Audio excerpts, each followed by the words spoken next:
Hello and welcome to Oakville Matters. Thanks to Kojiko and Your TV on Channel 23.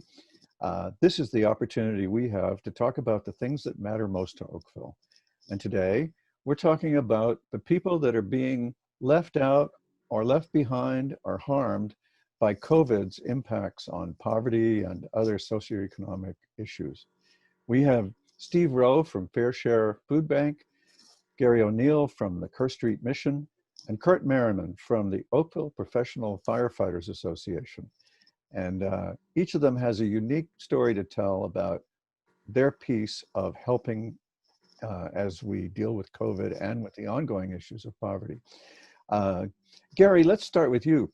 I think that people will be surprised to learn what the impact has been on the less fortunate in our society.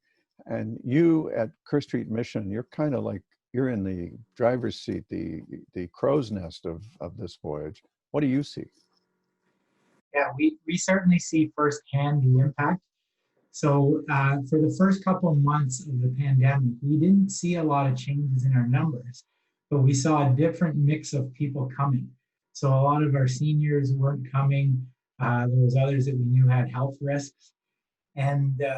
And so we realized that they needed to be cared for.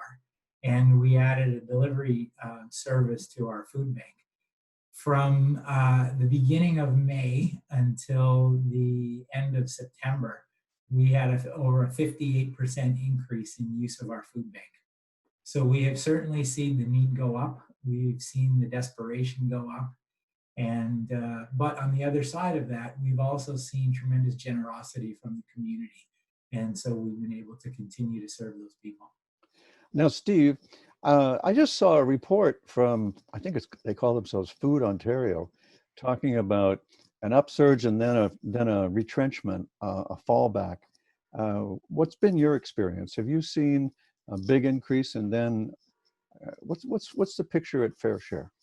Well, back at the beginning of this year, before the pandemic hit, we had 400 families registered with our food bank. Today, we have 800 families registered with our food bank. But like other food banks across the province, not all those families would come in every month to see us. On average, we're running around 35 to 40% above where we were at this time last year. Certainly more children are involved today. I don't have an explanation for that. But we're servicing something in the area of 32 to 3,400 people every month. Well, that makes me think that, 400 families joined because, 400 went to 800. Like Gary said, not very much increased in the April, May, but then during the summer, it just started to escalate considerably. But in Oakville, in your situation, as I run the math in my head, that means you're up, you got 400, you doubled your registrations, you got 400 more, but 133 or so stuck and you're serving, and 267 must have found some other way to look after their needs. Is that how you read it? That's the way I read it. I'm hoping, and I have nothing other than my own sort of personal consideration, is that somehow they found work.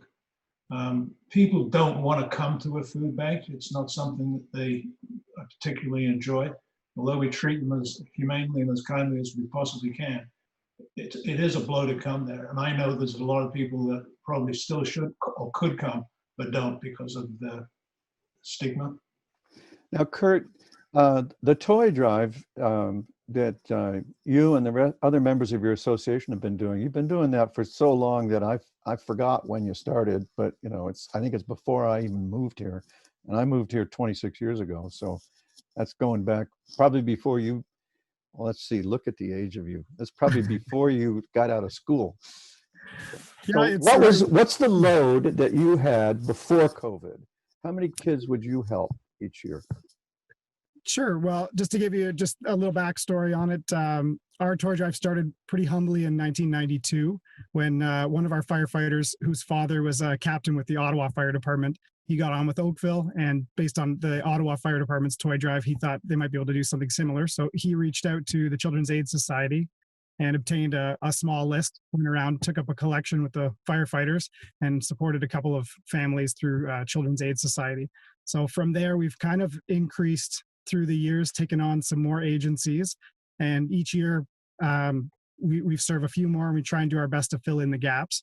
And Kerr Street Mission does a great job coordinating a lot of the need in our community. So for us as firefighters, we're not in a position to determine really who's in need. So we rely on agencies in the community.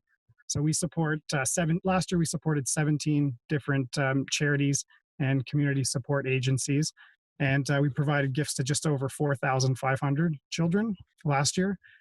And for us, we're still in preliminary stages because unlike Kerr Street and Fair Share, we really help out just a small portion of the year versus what they're doing throughout the year. So we ran a survey in the summer, and our numbers appear to be up by approximately 30% from the agencies responding to that survey. So things have changed since then, but we look to be probably 25 to 30% increase from our numbers last year, which were 4,500. I wonder, Steve and Gary, are your increases, it sounds like, Steve, what you were saying is that's consistent with your increase. Gary, and you're seeing the same thing? Yeah, we are for sure. Last September, October, November, and December, our numbers were up significantly. And so again, up until September, our numbers were greater than that. Since then, it's come down to on average about a 38% increase. And for our Christmas program, 2 years ago, we served 1,330 people. Last year was 1,550. And this year, our registration is well over 1,700 already. Oh, so it's a growth business that you wouldn't like to see being a growth business. That's right, exactly. We're going the wrong way, but understandably. So Kurt, you're doing your toy drive completely different than you ever had to do before. What changes have you had to make? That's right. Well, our tour drive traditionally has relied on the station bins and a couple of big events like the Oakville Santa Claus Parade, where people can bring physical toy donations.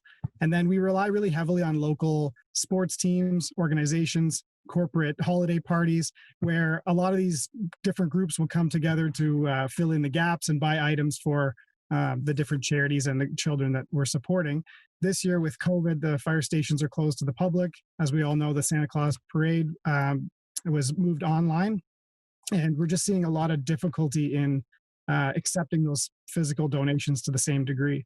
We also, in our preliminary surveys with the agencies we support, we asked them if they were even able to accept physical toys this year.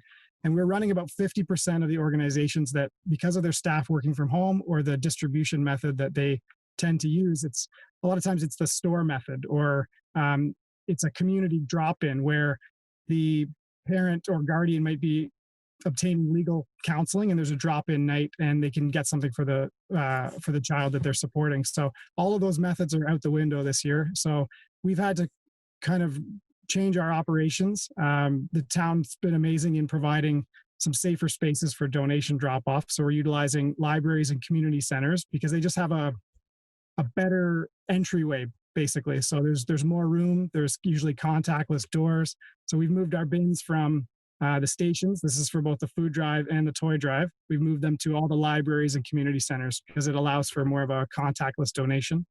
We've also set up an online receiving point. So whether it's a local retailer or an Amazon, we have on our website, oakvillepffa.com, we have a shipping address. It's Bud's, Chevrolet, Cadillac, Buick, GMC, and anyone can have things shipped directly there.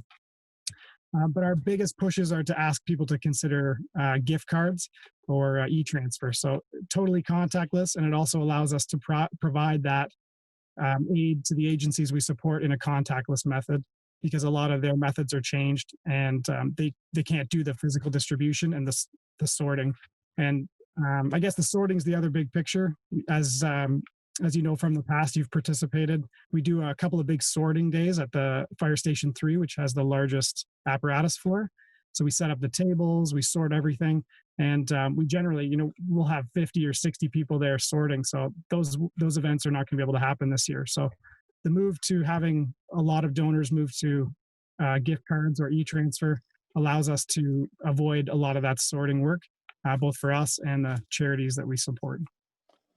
All right. Now I understand you still have a connection to Santa, and we're appearing Wednesday night, plus reruns. So tell us about the Santa event. Yes, we're very excited. There's a big event that we're hosting, and it's at Coronation Park this Friday, December 4th from 5 till 9 p.m. So we have a contactless donation loop set up with an amazing holiday lights display that the town has set up. And Santa will be traveling in for the event as well. And he's going to be accepting contactless donation of letters from children. And we'll have some contactless donation options for gift cards and some physical toys. We're asking for a preference of physical toys, but we're going to have some slides set up where you can drop a physical toy and slide it to our volunteers. And it's going to be great. We're going to have, again, the holiday lighting, which is going to be there all winter, but we're also going to have the fire truck set up as well. So we'll have a number of fire apparatus and equipment set up. So you can come and take a look and wave to Santa, drop off your donation. And I understand you'll be joining us as well, Mayor Burton. Yes, and you know, in the material I put out, and this is for Steve and Gary, I also said that you could bring food donations, so that Yes. Yeah, but apologies. there's an angle for the food banks here as well as the kids. For all of our events this year, what we've done is everywhere we put a toy bin, we also put a food bin. So there's food bins at all the community centers and libraries that we'll be collecting and getting to the food bank right beside all the toy bins. Every corporate event that's doing toys physically is going to do gifts, is going to do food as well. And again, at that Coronation Park event Friday night, we're going to take food donations as well on the slide. All right, I think that's outstanding. Steve and Gary, you approve, I hope. Absolutely. Steve and I have been working together to get more food, to share food, to make sure that we have the right stuff for our clients. And so it's awesome when partners like the fire department, police department, and others help us to gather that food. Yeah. I should interject, at the beginning of this year, or at the beginning of the pandemic, we actually saw, well, people were staying home a heck of a lot more. And our food donations actually were dropping, and they were causing us a great deal of concern. But as the year progressed, as we went into the summer and then into Thanksgiving, we had the most successful Thanksgiving food drive that we have ever had in the history of our food bank. We set records for the collection of the food. The people in Oakville have been congratulated on their generosity. It has been truly phenomenal. Now, you know, there's a little detail of your food bank that I think is unique in that nobody gets a salary. You're all volunteers. Can you just give us a little bit of the background on how that happened? Well, as far as I have been able to find out, it was started back in the early 80s by, I believe, a retired priest. And over the years, he gathered other people to help in the food bank. And it just became part of our culture that we don't have anybody that gets paid. We are strictly volunteers. All the people that work in the warehouse, all our drivers, all our donation drive people, they're all volunteers. As I said, we had 55 before the pandemic, and we've still got 20 who are managing to distribute the food. But it's part of our culture. The joke goes around our food bank when somebody does something wrong. You say, well, or you do something right, we double your salary for the next week. I think my salary's gone up about 6 times since I've been there, but it's still 0. So now, is that an element in people's thinking when they choose your food bank to volunteer for? When I first went there, I felt that we should be looking at hiring a couple of permanent people to run the warehouse on a professional logistic basis, which is my background. And I had realized that the people that donate to our food bank think very, very highly of the fact that no money gets paid out to anybody. We pay our rent, we pay our utilities, and every other penny we collect goes to buying food, and it's distributed to people. Well, you know, the penny just dropped for me. You've gone from 50 or so active volunteers to 20 or so, but you're putting out 35% more food. Correct. that's some hard working remaining volunteers, I'm thinking. It is, but we redesigned the way we distribute food to the clients and the way we sort and store the food in the warehouse. We've got some good expertise in that area, and so we were able to streamline our systems and able to handle it. But because of the rise in the number of people, it's getting increasingly more difficult to handle all the clients, because we increased our hours by 25%, and we're just keeping our head above water on that. So everybody listening or watching our show, there's a work opportunity there that Steve just described. And as you can tell, he's a friendly guy. So I think you ought to think about where you could apply yourself, if only to help through the holiday hump. Right, Steve? That would be true, yes. Well, you've just described something that I've seen over and over again throughout this, all across town, at the grassroots level.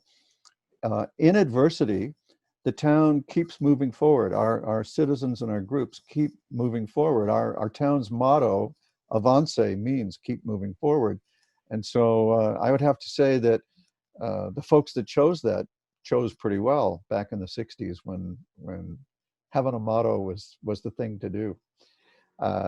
Gary, what's happening around your volunteers? So we've been very fortunate that we've been able to recruit many new volunteers. Unlike Steve, we have some paid employees, and one is a volunteer coordinator.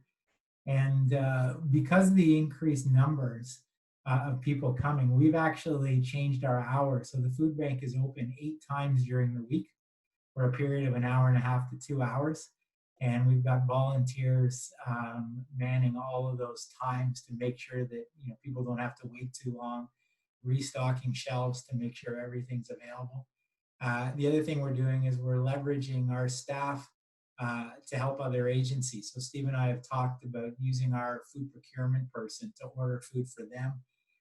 We're looking at stepping in and relaunching a Halton Fresh Food Box program because they're not able to continue. So as the need has grown, not only at Kerr Street, but across the region, we have the capacity to be able to reach out to more and bring in more volunteers and to be able to, serve the greater area. So, I mean, it has been remarkable. I think at last count, we had over 120 volunteers coming every month, and some of those are coming multiple times. So they're at least once a week, if not twice a week. It's phenomenal. Well, I hope we help get more volunteers for Steve. You should. Yeah. I just have to add a little something there, Rob, that because of the size of our facility and social distancing, we cannot put any more than about 15 people inside our warehouse at any one time. That puts a heavy constraint on it. If I could put 20 people in that facility, I'd be in great shape. But it's because of social distancing and the fact we have to let our clients stay outside, they're not allowed into the facility anymore. That makes the processing quite a challenge. Well, that's part of the reason why we increased our hours. Because it just to keep everyone separated and keep everyone safe. Well, I would speak to Kurt about the toy drive, because we give gift cards to every member of the family, $100 worth of gift cards, but we've always done the toy drive, and that's only been possible because of the fire department's contribution. But this year we realized that to receive them, to sort them, to create the store is too difficult. So we've had someone donate warehouse space, and we're going to do Christmas in July. And so the toy drive part is going to be moved, and we're going to celebrate when we're more back to normal and people can gather and there's more safety. Well, Steve, I hope that the 25% increase in hours that your existing volunteers are doing can be, softened a little bit, or you can give people back a little bit of time to get their own places ready for Christmas if you get more volunteers. Gary, I'm going to ask you, because you always have these amazing success stories. I'm going to ask you in a minute to share some success stories from the kids and the teens and the families that you serve. But Kurt has an amazing angle on his toy drive that I think everybody might like to hear. As I understand it, Kurt, you're giving away 2 backyard rinks that are convertible into, I don't know, a sun. I mean, you tell the story. And have you given them away yet, or can people still bid on them? No, that's great. Thank you. Thanks for bringing that up. We're really just trying to think outside the box in terms of ways to generate gift cards and get the message out that we need gift cards. So to support some of the agencies that can't take physical gifts. So there's a company based in Oakville called Toja, Toja Grid. And what they did is one of our firefighters is a family friend of theirs. He reached out to them to see if they might be interested in auctioning, donating some items for auction. So what they do is they make outdoor pergolas for the summer, and they make outdoor rink systems for the winter. So they've given us 2 of these. They're about 20 feet by 44 feet, I believe, but you can make them smaller. And they come with all the wood and brackets and metal, and they make a beautiful ice rink with a pergola that goes over top. And then in the summertime, so you don't have to store it, the pergola can convert into, from an ice rink, it converts into a summer pergola, or there's different options for like a batting cage, net, and outdoor kind of sports activities. So it's kind of a cool product. So we reached out to our firefighters, and we have some installation teams that are going to, for the highest 2 bidder families in Oakville, our teams are going to go out and install these in their backyards for the winter. So it's kind of just a fun way to raise some money for gift cards and get that kind of message out there. So we're appreciative of that, and we hope it goes well. The auction closes December 10th. So, and bids can be emailed to our Toy Drive email address. So what would that email be? Oh, sorry. It's oakvillettoydrive@gmail.com. And is there a website or anything that people can go to also, or is it, or do you need, or is this only open to people who see our show? No, this is open to everyone. So our website, Oakville PFFA. So Oakville, it stands for Professional Firefighters Association, .com. And there's photos of the product and photos of it installed in some people's yards just to give product ideas. So that's up there.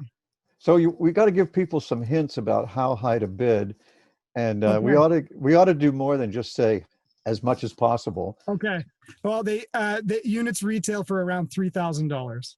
So all right, we're hoping to get as much as we can out of it, and that's what they retail for uninstalled. So an expert crack team of Oakville firefighters off duty in your backyard installing it, it's got to be worth something in that wheelhouse. So my advice is, if you want to win these things, start about 5. Okay. Yeah, I think we'll see. Yeah, we'll see how far we get it out. It's on our Facebook page, and usually once those things get out there, they go into the community. So who knows where it'll end up. All right. Yeah. Well, I'm looking forward to good results from that. I should mention on the financial front as well, just so the toy drive doesn't have any expenses or employees. So it's off-duty firefighters that do the collections. We've never really done much in the way of money before the pandemic, because we generally just deal in physical toys. So this year we set up a bank account, and we take e-transfers, but all of our expenses are covered by either the town, the association, or just our volunteers out of their own, vehicles, fuel. So we don't have any expenses to anything donated to us or any of the proceeds of the auctions. We just buy gift cards. We approach retailers to try and leverage that and get as many gift cards as we can out to the organizations that we support. All right. Well, you and Steve. Could I ask Kurt a question? Yeah, sure. Yeah, jump in. A number of the clients that we have are asking me, where can they get toys, or how do they register? Is there somewhere they can do that?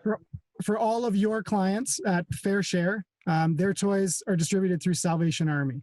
Okay, so thank you. They're all registered through Salvation Army, and then we support Salvation Army. All the agencies that we support provide us with a list of the children that they're supporting, and then we're kind of the middle operations. Take the donations, sort them, remove things that are broken, dirty, and make sure it's all safe and age appropriate, package it up, and then we deliver to the different agencies. So for your group, we would do like a bulk order to the agency. Some of the smaller groups we deal with, we'll do straight deliveries, but we don't determine the need. There's no application process for the recipients. It's the agencies that they're working with throughout the year provide us with lists. And again, Kerr Street they have a meeting every year and go through to make sure that, the lists are coordinated and we're getting the gifts to as many different people as possible. Great, thank you. Well, it's a pretty remarkable story of effort. And I know the whole town already loves the Oakville Professional Firefighters Association. I see that every year I've been mayor, but this is an example of why, I guess. It doesn't hurt that you also save people from fires. Well, I think too that firefighters, the reason the toy drive is a good one for us is it works really well with our shift schedule. So we're all feeling really fortunate. We have friends and family members in different employment situations. We all feel really fortunate that we have a stable job, and we also work shifts that provide us with time during the week. So most of our toy drive is done by when firefighters get off shift in the morning. They're in town, they're ready to go. They can do an hour or two of deliveries. They can do collections. They can attend a corporate event. And the town is always amazing for the corporate events. It's always, can we usually, not during the pandemic, but normally we can send a fire truck over to an event. So it's a really good fit for us. And I mean, it's a small, tiny thing that we do in comparison to what agencies like Fair Share and Kerr Street and Children's Aid and Big Brothers and Salvation Army, they're doing it through the year. So we feel like this is just a small thing we can do to pitch into the community that we're passionate about supporting. Thanks, Kurt. Now, Gary, we've got time for a 30-second success story. What's your favorite one? Well, I'm going to say it's an ongoing success, or we're there to success right now. So for our Christmas Wonders and Beyond program, we need to buy the gift cards for the 1,700 people. We need to buy pajamas for all the kids. And we use whatever leftovers money, the Beyond portion, is to purchase fresh produce and proteins, which is a new program that we do now. We have 175 families registered. As of yesterday, we were about $65,000 ahead in our fundraising compared to last year. Outstanding. When you consider a pandemic and et cetera, that's a remarkable generosity from our community. Well done, Oakville. And thank you, everybody, for watching, and spread the word. Now you know where you can do the most good to help the people of Oakville who need help. Thanks very much for watching. See you next time.